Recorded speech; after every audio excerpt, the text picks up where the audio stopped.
chez Citroën toujours, c'était les premiers tours de roue d'une BX 4 roues motrices.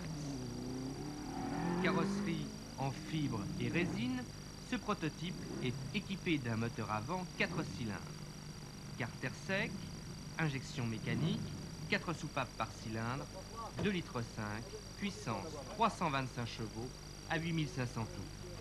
Cette voiture préfigure-t-elle la future Citroën type rallye du championnat du monde? Sur la sellette, Monsieur Guy Verrier.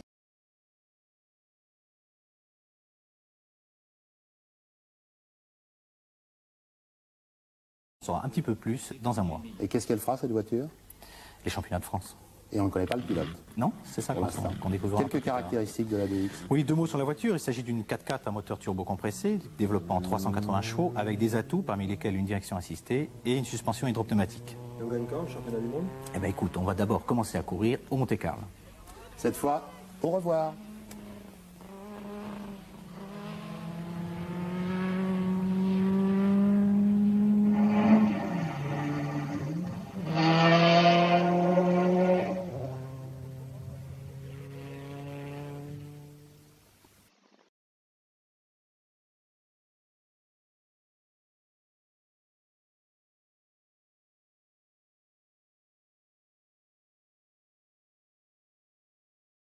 Pour Citroën, ce n'est guère mieux. Avec la nouvelle BX, on est toujours dans le flou. Quand on pourra exploiter vraiment toutes les possibilités de la tenue de route, ça sera formidable. Je crois savoir que vous avez eu des problèmes de frein hier. Est-ce qu'ils sont résolus? Mais non, ils ne peuvent pas être résolus parce que ce sont des freins, je veux dire, on a un système d'assistance. On sait ce qu'il doit faire, ce que nous devons faire pour améliorer tout ça, mais pour le moment, c'est une question de temps.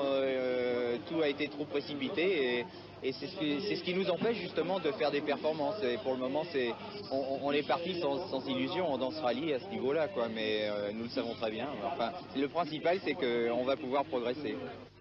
Andruet, effectivement, essuie des plâtres sur une voiture qui manque de mise au point. Il finira par sortir de la route. Très efficace. Voilà. Jean-Claude Andruet au départ. C'est Jean-Claude Andruet, qu'il ne faut pas l'oublier, a gagné ici en 1973 avec une Alpine Renault, l'année où Alpine avait été champion du monde avant Peugeot. Il sera intéressant ici de voir la Citroën BX. Voilà, nous la suivons. Très intéressé, Bernard. Mais oui, parce qu'en plus, le terrain étant beaucoup plus favorable maintenant, on pourrait peut-être assister à quelque chose de pas mal, hein. La voiture est très grosse, hein, quand même. On sent, ça fait un drôle d'effet. Très longue, très grosse. C'est-à-dire que dans ce genre d'épreuve relativement rapide, il ne sera peut-être pas trop pénalisé, mais à certains moments dans l'arrière-pays niçois, là où on va trouver des épingles et des enchaînements très hachés, je me demande comment ça va se passer. Jean-Claude Andruet, assis très bas, toujours.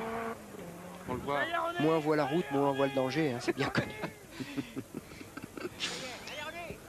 Et à côté de lui, ça se passe pas si mal que ça. Vous avez vu la stabilité de la voiture en ligne droite. Alors, où ça vient de cette voiture qui n'est pas mal au niveau suspension, ou ça vient du terrain qui a beaucoup évolué. Mais on a vu tout à l'heure que les gens se battaient vraiment, les pilotes se battaient vraiment dans cette c'est pas mal, hein. Petite ligne droite. C'est pas mal, temps intermédiaire, hein. C'est pas mal. C'est pas mal, c'est sûr. Ça. On voit que c'est quand même, c'est efficace, regardez. Elle est bien venue chercher la corde. Bonne surprise, hein. Ah oui, c'est une bonne surprise. C'est pas mal de voir des voitures françaises qui marchent avec des équipages français au volant. De toute façon, vous savez, rien n'est facile. Plus les voitures sont performantes et plus vraiment il faut beaucoup d'entraînement. Là, il s'est un peu loupé. Il a été dans la neige molle. Il a bien corrigé le tir. Il est revenu chercher la corde assez rapidement. Vous savez, en fait... J'étais en train de me dire, Philippe Van Berg, ce n'est pas toujours très simple pour eux avec ces voitures qui font leur première apparition ici. Van Berg qui a monté des pneus à gomme tendre comme Jean-Claude Andruet et qui n'était pas très optimiste sur la ligne de départ. Mais peut-être que la course lui donnera tort, on l'espère pour lui. Christian. Oui, Jean-Michel. Oui, avec Bernard, déjà une petite leçon d'après ce que je vois au classement. Biazion leader, Sabi deuxième à 69 centièmes, troisième Toivonen à 1,39, quatrième Salonen à 2,32. Ça veut dire bataille, le Monte-Carlo est bien lancé, bataille décisive déjà entre Lancia et Peugeot qui occupent les 5 premières places. Petite déception du côté des Audi puisque Nicolas est 6e, Error l'a complètement loupé, il ne faut pas oublier que c'est le favori quand même. Quant à Andruet, je vous confirme qu'il est actuellement 11e. Oui, Walter, je pense, a fait une boulette au niveau du choix des pneumatiques. Il a monté, on avait dû lui dire que c'était en train de fondre, il a monté des pneumatiques trop dures à l'arrière pour préserver justement ses clous jusqu'en haut. Et la voiture était très déséquilibrée sur l'arrière et très inefficace. Donc il faut réserver un peu le jugement. Il faut attendre les autres épreuves, mais enfin ce qui est fait est fait et il faut voir le résultat de la première épreuve. Moi ce que je vois surtout c'est que les pilotes non scandinaves par rapport au nombre de Scandinaves engagés ont quand même fait parler la poudre. Moi ça m'intéresse de voir ça. Philippe Vanberg, le vainqueur du défi TF1 de l'année dernière, attaque beaucoup. Vous avez vu tout à l'heure cette superbe glissade. On la reverra tout à l'heure d'ailleurs au ralenti. Cela dit, c'est pas obligatoire que la grande glissade soit synonyme de... Non, je pense que là il en fait un peu trop hein, quand même. Il en fait un peu trop, oui. Il peut peut-être pas faire autre chose ici. Oui, peut-être qu'il se défend contre la voiture qui est très difficile à conduire. 41, vous savez, ça oui. on peut jamais juger. Hein. Oui, vous le voyez, une 41,68. Oh là là, non, c'est trop. Là, il va dans la neige absolument brassé. Il perd un temps fou, là, c'est sûr. Alors qu'on voit...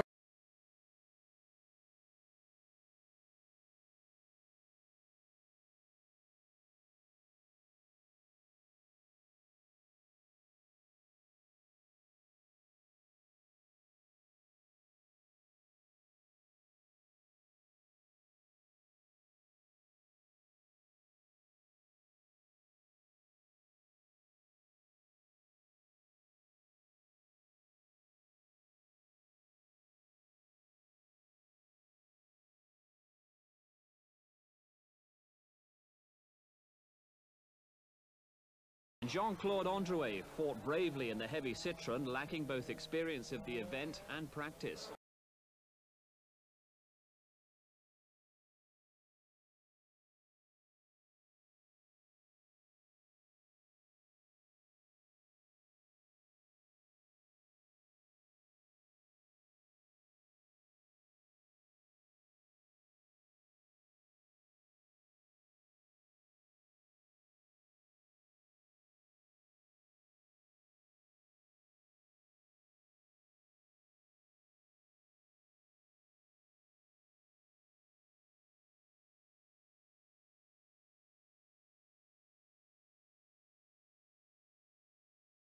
Το 16 θα το δούμε, είναι ο Στρατισίνη.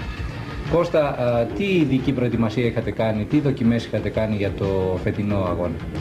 Καταρχάς ξεκινήσαμε να περάσουμε tien kuntoa. Citroenit olivat pitkästä aikaa mukana. Tässä numero 14, vanha konkari Jean-Claude Androuet. Vielä yrittää sitkeästi Del Soppo lähteä jatkamaan matkaa. Pelissä on 2 viikon harjoittelu ja paljon rahaa.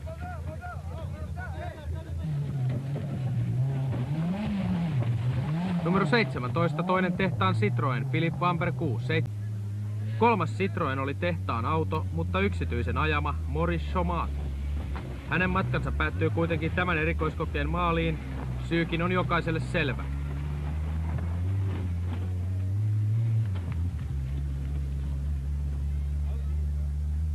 Για να κάνω λάθος φορά. Έλεγα προηγουμένως ότι αν δεν έχεις εμπειρία στο Ράλι Ακρόπολης δεν είναι δυνατόν ποτέ να καταφέρεις τίποτα το εξαιρετικό. Και να εδώ το παράδειγμα της Citroën BX που ήρθε με το τετρακινητήριο, το πολύ ωραίο αυτοκίνητό τους, αλλά στα χώματα δεν τα πήγε τόσο καλά, εγκατέλειψε νωρίς. Ένα Σκόντα θα την περάσει τώρα ακριβώς στην πρώτη ειδική του ημιτού. Μετά τον ημιτό είχαμε τον Όσιο Μελ.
it down.